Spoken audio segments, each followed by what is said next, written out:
Clara was not the type of woman who looked for trouble. She believed in quiet mornings, handwritten grocery lists, and the simple peace of knowing what tomorrow would look like.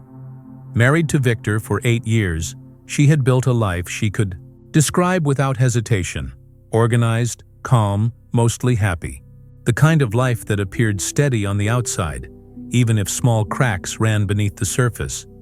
She thought love was about routines: who made the coffee, who turned off the lights, who remembered to pay the bills. She thought that, as long as nothing exploded, everything was fine.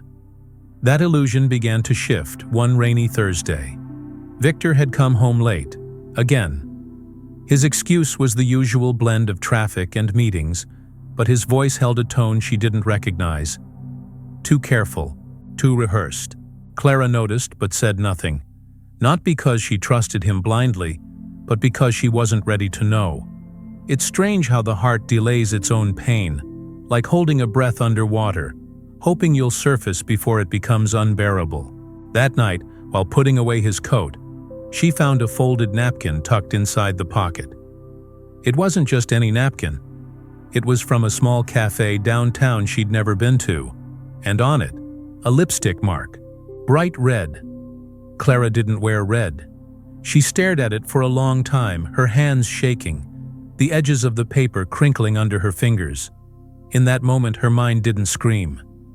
It went silent, cold. A stillness that somehow felt worse than rage. She placed the napkin back where she found it, closed the closet, and stood in the hallway for several minutes, listening to Victor hum in the kitchen, as if their world wasn't beginning to unravel. What she didn't know yet was that this discovery wouldn't lead to the kind of ending most people expected. She wasn't going to pack bags or throw dishes or demand explanations. No. Clara was about to rewrite her role in the story, not as the victim, not as the wife scorned, but as the woman who would shock everyone with what she chose to do next. In the days that followed, Clara began watching Victor differently, not as her husband, but as a man trying too hard to keep a story straight. She didn't confront him. Not yet. Instead, she started collecting the little pieces of a puzzle she hadn't realized existed. Whispered phone calls taken in the bathroom with the door locked, text messages deleted faster than she could glance, unnecessary changes of clothes, before his so-called evening meetings. What unsettled her most wasn't the infidelity itself. It was how convinced he was that she wouldn't notice.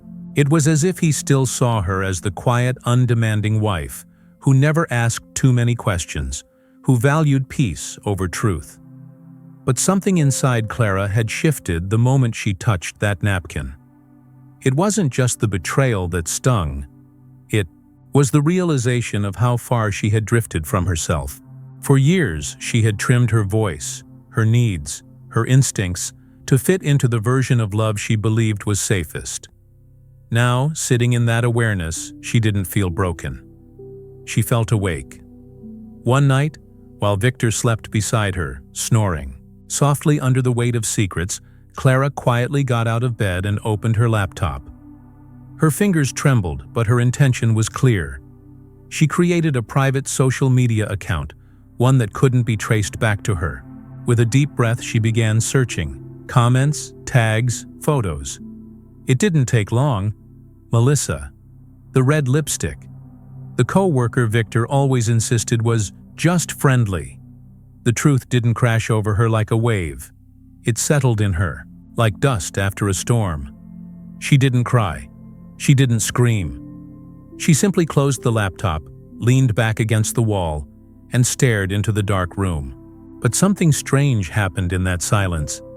Instead of imagining confrontations or drafting divorce papers, Clara began thinking differently.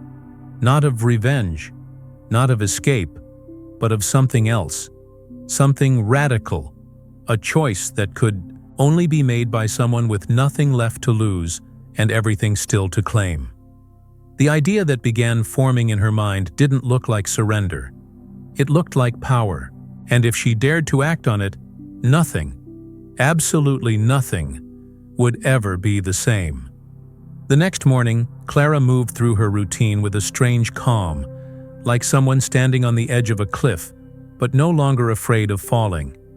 Victor kissed her forehead before leaving for work, unaware that the woman in front of him was not the same one he had lied to for months. She didn't flinch. She didn't ask questions. Instead, she smiled faintly and whispered, "Have a good day." Then she turned back toward the kitchen and poured herself a cup of coffee. Black, bitter, and grounding. As she sat at the table, her fingers traced the rim of the mug while her thoughts raced ahead. She imagined the looks on their faces. Victor's confusion, Melissa's guilt, but more than anything, she pictured the silence that would follow her proposal. Not an accusation, not a breakup, a suggestion, a possibility that, if spoken by someone else, might sound absurd. But coming from her, so poised, so broken and reborn at once, it might just freeze them both. Clara didn't want to destroy anyone. What she wanted was clarity. She wanted to offer them the chance to stop hiding, to drop the facade, and look at what they had done in the cold light of day. But on her terms. Not as the victim, not as the wife who got left behind, but as the orchestrator of a truth they had tried to bury under cheap perfume and excuses. She took a pen and started drafting a message. Not to confront, not to accuse, but to invite. An invitation to meet, the three of them. Neutral ground, no yelling, no demands, just one conversation. The idea felt both liberating and insane. But Clara was no longer looking for comfort. She was looking for the raw center of the truth, even if it burned. When she hit send, her heart didn't race. There were no second thoughts. The message was simple. I know, and I want to talk, all three of us, tomorrow. She watched as the message was delivered, a quiet detonation on their phones that would soon unravel everything they thought they could control. Clara stood up, walked to the mirror, and looked into her own eyes. For the first time in a long time, she saw someone who wasn't afraid to rewrite the ending. Someone ready to lead her own story. The meeting was set for Saturday afternoon, in a quiet corner of a riverside cafe that Clara had chosen with purpose. Neutral, open, public enough to prevent theatrics, but quiet enough to make them squirm. She arrived first, deliberately early, sitting at a small round table with her back to the door so she wouldn't flinch when they walked in. She didn't wear something dramatic. No black dress of mourning, no defiant red. Just a soft beige blouse, minimal makeup, hair pulled back, in a calm, controlled knot. Her hands trembled only once, when she placed a third chair at the table. When Victor arrived, his face was a battlefield between denial and panic. He opened his mouth to speak, but Clara simply gestured for him to sit. Then Melissa walked in. She hesitated at the entrance, scanning the cafe like a deer sensing a trap. Her eyes landed on Clara, then Victor, and for a second she looked ready to flee. But something in Clara's stillness, her refusal to make this dramatic, anchored them all in place. Melissa approached slowly, sitting across from Clara with the unease of someone stepping into a courtroom. No one spoke for several seconds. The silence was almost holy, a fragile kind of peace that trembled under the weight of everything unspoken. Clara folded her hands in front of her, her voice even. "I know," she said. Just 2 words, but the impact was surgical. Victor inhaled, sharply. Melissa flinched, but Clara continued, her tone neither bitter nor resigned. "I'm not here to scream. I'm not here to blame. I've had time to think, to observe, and I've come to a conclusion." She let the pause settle in like dust on untouched furniture. "You two have made your choices. I've made mine. I'm proposing something different." They both stared at her, confused. "Not revenge," she clarified. "Not divorce, not exile, but truth." Victor finally found his voice. "Clara, what are you—" "I'm suggesting we stop pretending," she interrupted gently. "You love her. She clearly means something to you, and I refuse to keep living like this is a secret I'm not allowed to name." Melissa whispered, "What do you want from us?" Clara smiled faintly. "I want us all to live with what we've done. Together, if we dare." Victor leaned back in his chair, stunned into silence by the sheer audacity of Clara's words. His jaw tightened, as if every instinct in him screamed to reject the suggestion, to insist that this was madness. Melissa, on the other hand, looked as though she'd just been handed a live grenade, unsure whether to throw it or cradle it. "You want us to live together?" she asked, her voice trembling between disbelief and morbid curiosity. Clara didn't flinch. "Not under one roof? That's not what I mean," she clarified, her eyes steady. "I mean emotionally. I want the lies gone. I want the shadows removed. I want you both to stop acting like I'm too fragile to handle what already exists. You've already made me live inside your affair. I'm just asking you to stop making me do it in the dark." Victor lowered his gaze, guilt settling into the lines of his face like dust on broken glass.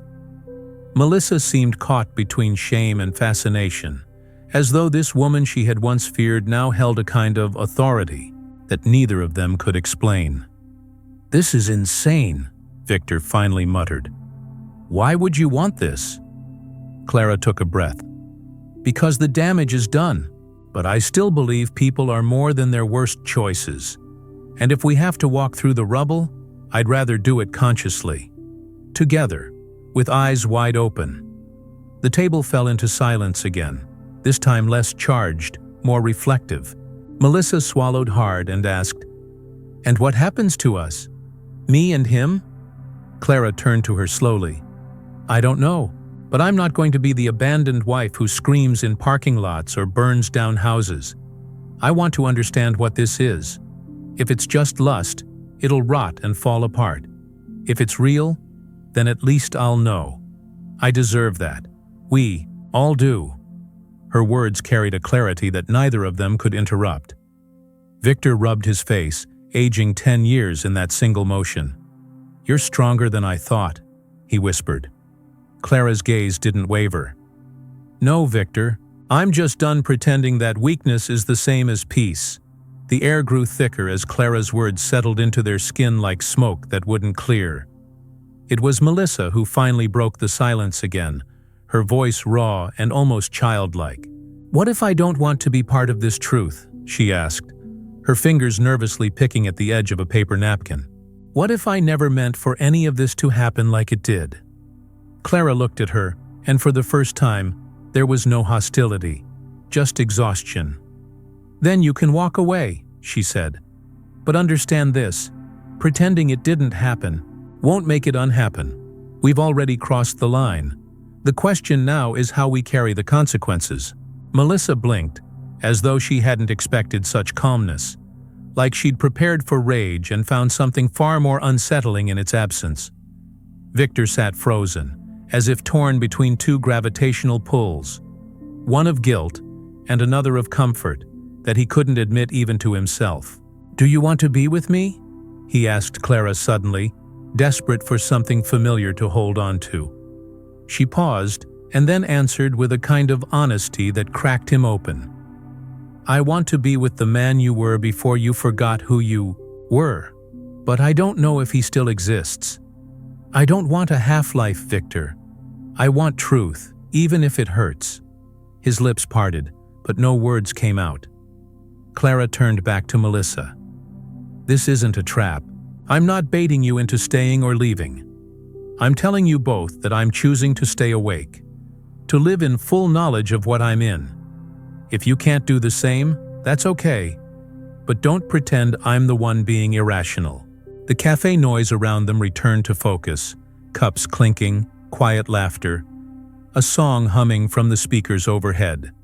But their table remained still, as though suspended outside time. Clara stood up gently, placing a small folded note on the table. "You don't need to answer now. But think about whether honesty, even brutal, is better than this theater of denial." Then she walked out, not looking back once. And for the first time, it was Victor and Melissa left with the weight of silence. Victor sat alone in the car after Clara left the cafe, gripping the steering wheel as though it were the only thing keeping him grounded. The windows fogged with his shallow breaths, and outside, the world moved on. People walking, lights changing, cars passing, while his own reality sat shattered on the dashboard. He hadn't said a word to Melissa after Clara left. There was nothing to say. What could possibly follow a proposal like that? Clara had not begged. She had not screamed. She had laid down her soul with surgical calm, as if she had already mourned their betrayal long before they had even confessed. And now, her strength had made Victor feel small. Not guilty. He was already drowning in guilt, but diminished, hollowed out. Melissa had walked away in a daze, promising to think about it. But he knew she was scared, not just of the idea of living inside this bizarre triangle, but of Clara's clarity, because it forced them both to confront something they had avoided. The truth had a cost. He opened his phone and scrolled through old photos. Birthdays, anniversaries, laughter on beaches, all blurred now by the knowledge of what had been hidden during those smiles. He wondered when the drift had started. Was it the overtime at work that became an excuse to stay away? Or the unspoken resentments that piled up quietly, like dust collecting in a room no one dared enter? Clara hadn't fallen apart because he cheated. She had unraveled long before that, silently, invisibly, while he pretended not to notice. And Melissa. Melissa had just become the easy place to land. She hadn't meant to be a wrecking ball, but she was. And now, Clara's refusal to be a victim had flipped the script. She wasn't asking for a second chance. She was asking for all masks to drop, for everyone to bleed in the open if that's what it took to stop living in a lie. And that, Victor realized, was the most terrifying thing of all.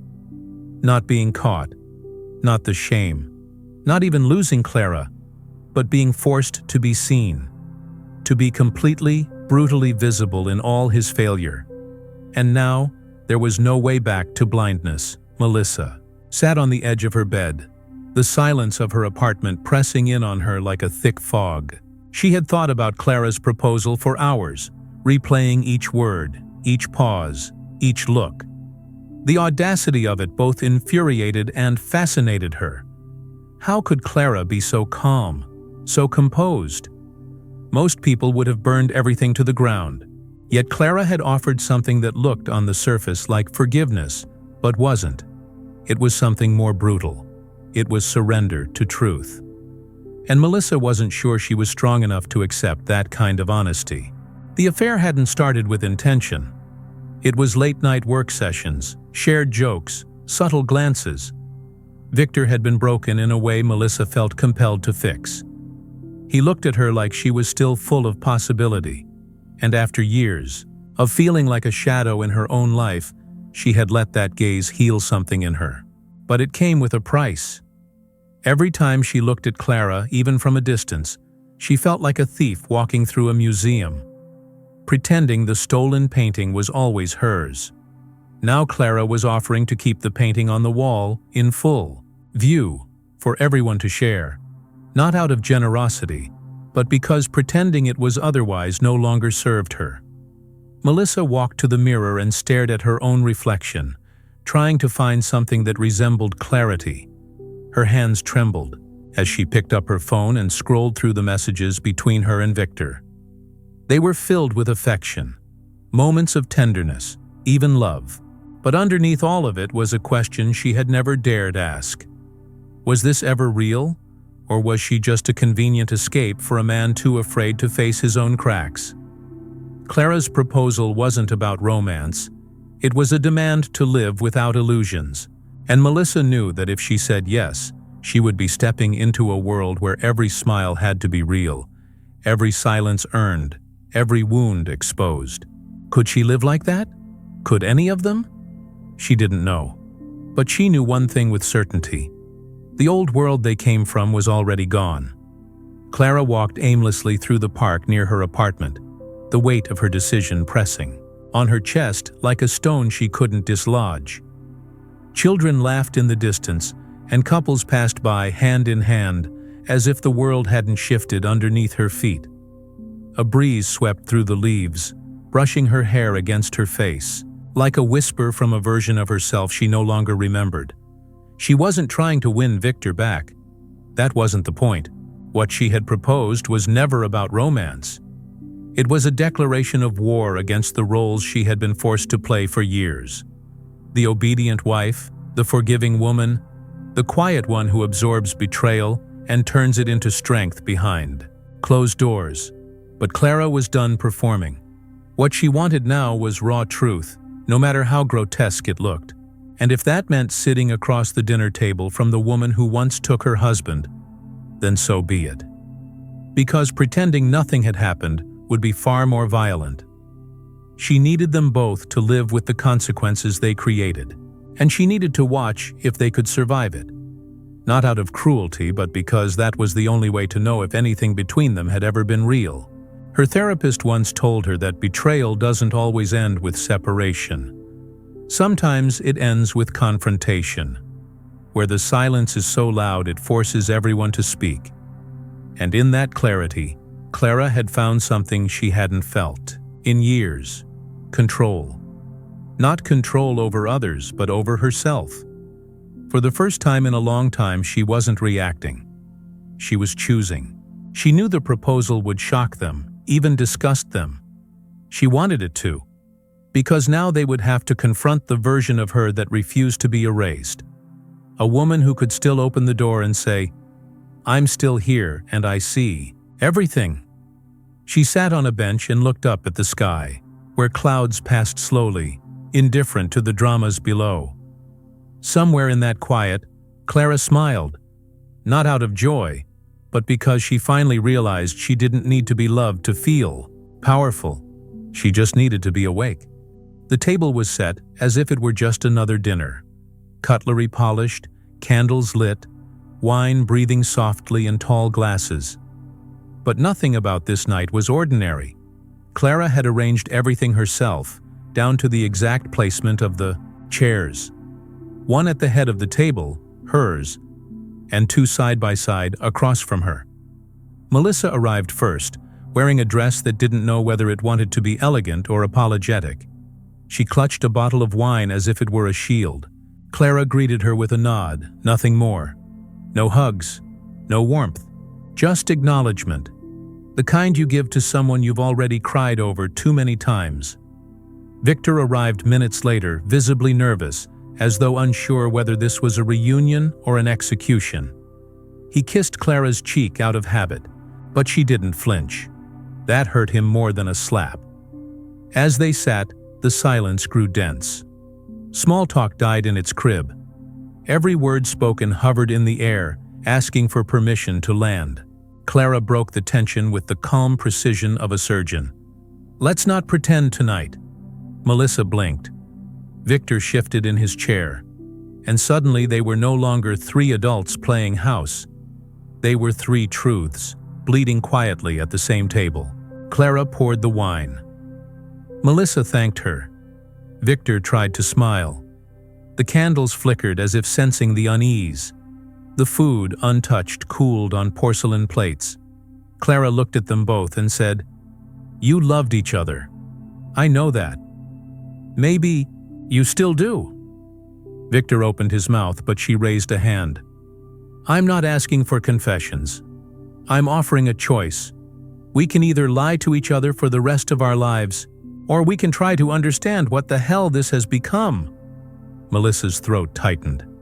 She wasn't sure what was more terrifying, the cold civility or the brutal invitation to drop the act. Victor leaned back, suddenly a man who realized he was no longer the center of the room. Clara had taken that space without asking, and neither of them could tell if that made her terrifying or admirable. The table remained quiet, but everyone's heartbeat had begun to speak. Melissa stared at the glass in front of her, but it might as well have been a mirror. Every sip she avoided felt like another truth she couldn't face.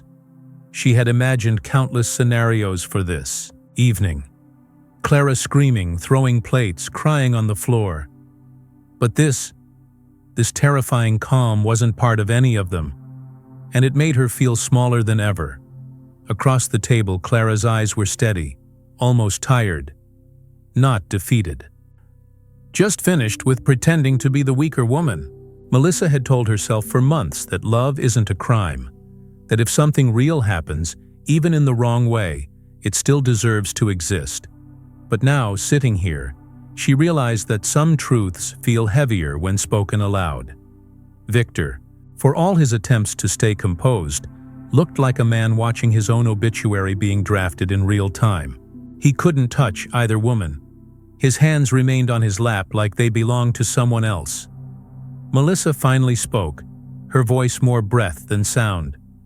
"I never planned for it to happen. I just felt seen. In a way I hadn't in years."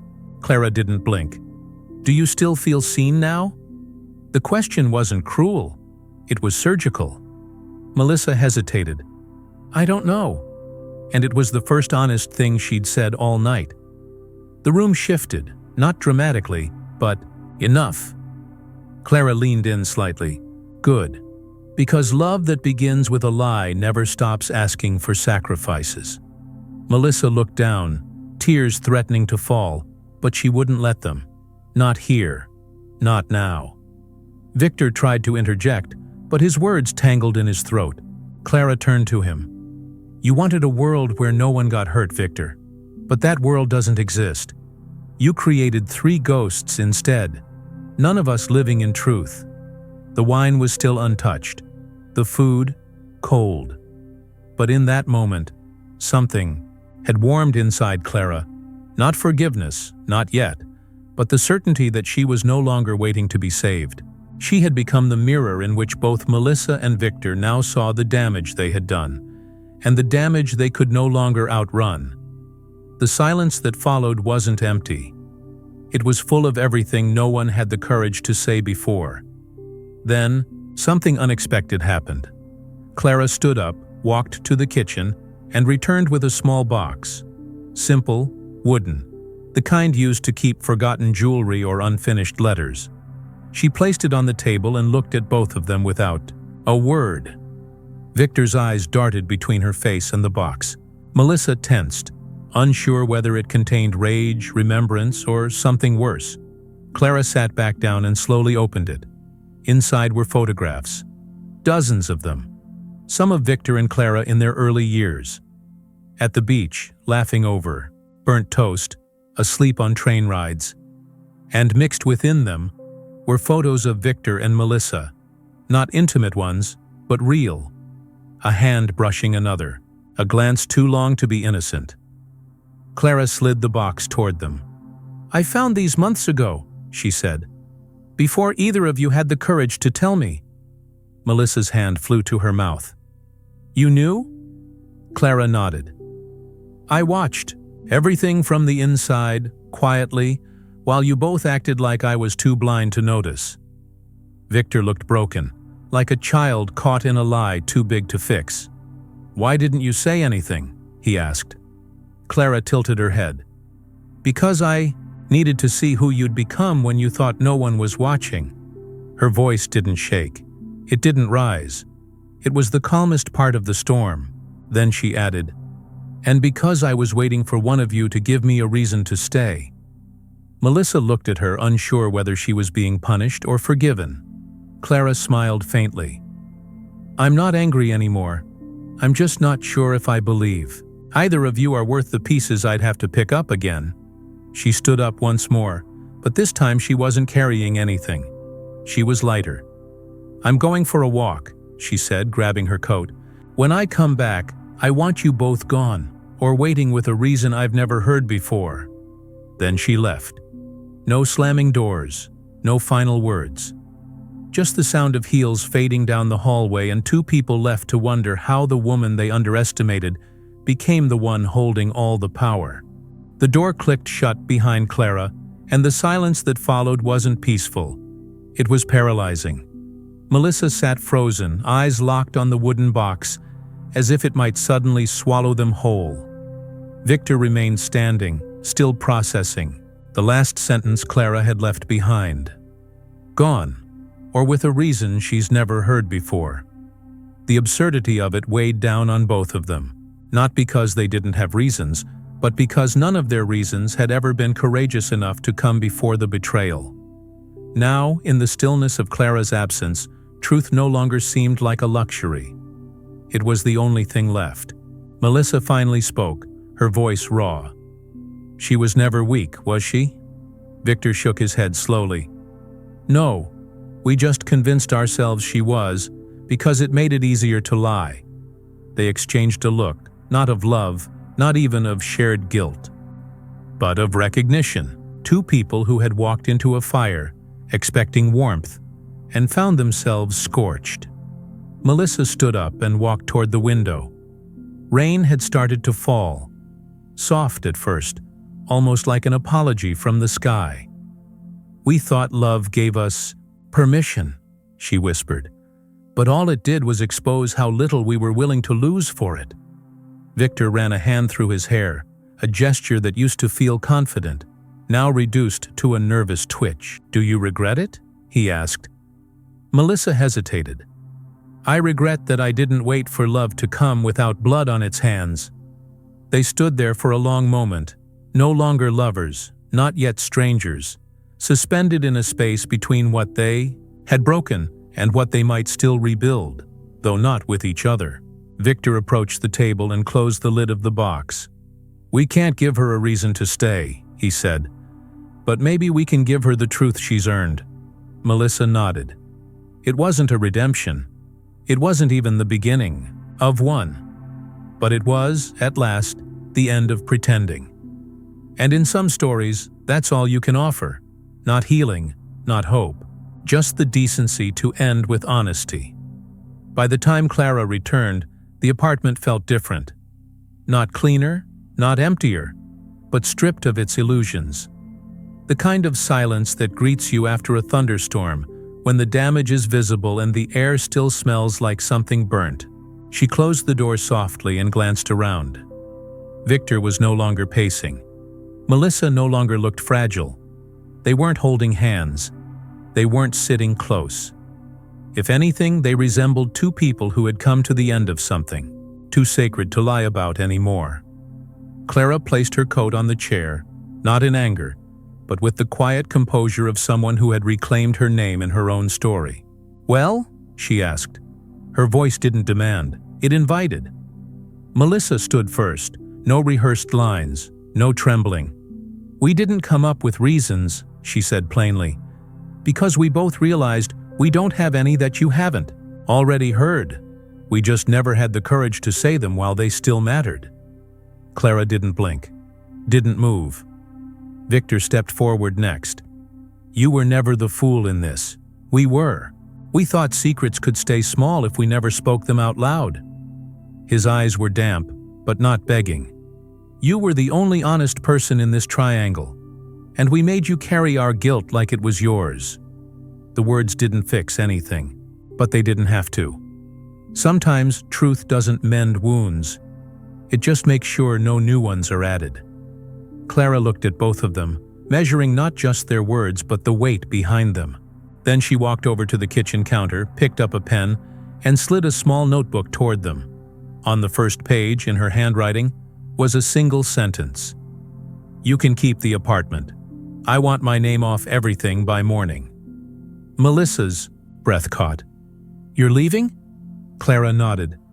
Not running, just not living in a place where I'm expected to be grateful for pain dressed up as romance. And just like that, she turned around, took her bag, and walked toward the door.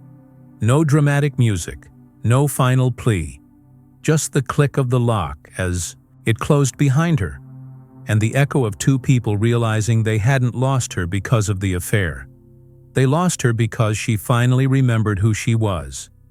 The hallway felt longer than Clara remembered. Each step away from that apartment echoed like the slow pulling of a thread, the kind that once held everything together, but now unraveled without resistance. There were no tears, not anymore. What had needed to break had already broken. What needed to be said had already been spoken. She pressed the elevator button and stared at her own reflection in the metal doors.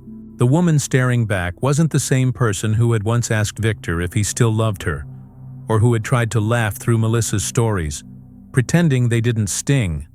No, this woman had stopped negotiating for space in rooms. That made her small.